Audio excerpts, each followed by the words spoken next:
Praise the Lord. Praise the mighty Jesus. Mo kí gbogbo wa káàkiri orígun mẹ́rẹ̀ẹ̀rin àgbáńlá ayé wípé a kú ìsinmi òní lórúkọ Jésù Kristi ọ̀pọ̀lọpọ̀ ẹ̀ la ó ṣe yóò sì dára fún wa. Ẹ jẹ́ ká gbàdúrà. Ọlọ́run alààyè a gbé ọ̀gá sọ wípé o ṣe fún oore rẹ gbogbo lórí ayé wa. A dá gbogbo ògo padà sọ́dọ̀ rẹ, gba ọpẹ́ wa. Gbogbo ẹ̀ṣẹ̀ dáríjì wá, yà wá sí mímọ́, kórè wá sínú bó ẹ̀jẹ̀ rẹ. À ń lọ fún ọ̀rẹ́ fún tòní ìfẹ́ ọ̀rọ̀ rẹ yé wa. Kún wa fún ẹ̀mí mímọ́. Fẹ̀mọ́ rẹ kúnnú wa kó sì sọ wá di rere níwájú rẹ. Tó tá gbàdúrà lórúkọ ti Jésù Kristi Olúwa wa. Àmín. Ẹ̀yin ènìyàn Ọlọ́run káàkiri orígun mẹ́rẹ̀ẹ̀rin àgbáńlá ayé.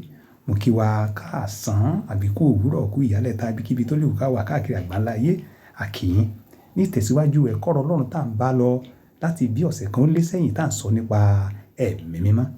Àkórí ẹ̀kọ́ tèmi sọ wípé ǹjẹ́ o tiẹ̀ mọ̀ wípé ẹ̀mí mímọ́ wà fún gbogbo ènìyàn?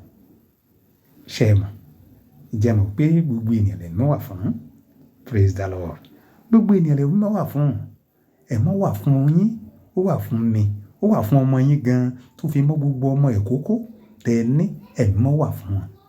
Ọlọ́run iṣẹ́ Ọlọ́run wòlíì nìkan.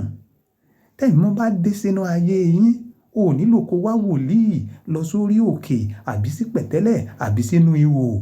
Tó bá tiẹ̀ nílò láti ẹ̀ ti fọ̀rọ̀ lọ wòlíì, á kọ̀ jẹ́ láti jẹ́ pé bóyá o fẹ́ kọ̀ǹfàmù tẹ́mi mọ́ ti bọ́ ọ sọ ni bóyá o wà lójú ìlà. Kì í ṣe láti lọ máa mú nọ́mbà káàkiri bóyá o pè mí nísìnyí kò mú nọ́mbà 40 àbí nọ́mbà 100. Ẹ̀mí mímọ́ á jẹ́ kí ìwọ gan jẹ́ wòlíì ara rẹ, á ṣe ọ́ ní wòlíì fún àwọn ènìyàn.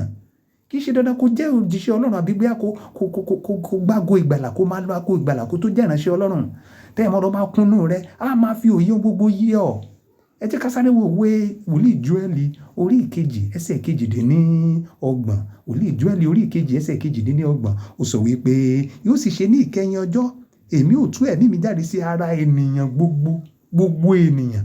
Kò sọ pé sára ènìyàn funfun nìkan, kò sọ pé sára èèyàn dúdú nìkan, kò sọ pé sára ẹni tó kúrú nìkan, kò sọ pé sára ẹni tó ga nìkan, kò sọ pé sára ẹni tó sanra àbí ẹni tó lẹ̀pa. Ó ní gbogbo ènìyàn. Kò sọ pé sára ọ̀mọ̀wé àbí ẹni tí yóò kàwé. Ó ní gbogbo ènìyàn. Nígbà tó bá ti jẹ́ Jésù Kristi Olùgbàlà gẹ́gẹ́ bí Olúwa àti Olùgbàlà rẹ, yóò fún ẹ ní ẹ̀mí mímọ́. Ẹ̀mí yìí ó ní àwọn ọmọkùnrin yín àtàwọn ọmọbìnrin yín, ó ní wọn ò máa sọ tẹ́lẹ̀. Ṣorí pé ìwọ náà lè sọ tẹ́lẹ̀, ìwọ náà lè sọ ohun tí ó ṣẹlẹ̀. Ìwọ náà lè sọ nípasẹ̀ ẹ̀mí mímọ́. Ó ní àwọn arúgbó yín yóò máa lá àlá, àwọn ọ̀dọ́mọkùnrin yóò máa ríran. Gba ẹ̀mí mímọ́ Ọlọ́run láàyè nínú ayé rẹ̀. Èyí la rí ìfihàn rẹ̀ nínú iṣẹ́ àwọn àpọ́sítélì ní yàrá òkè. Nígbà tí gbogbo àwọn ènìyàn gba ẹ̀mí mímọ́, ìwọ náà lórúkọ bá tọmọ tẹ̀ mọ́, ó yá gba ẹ̀mí mímọ́.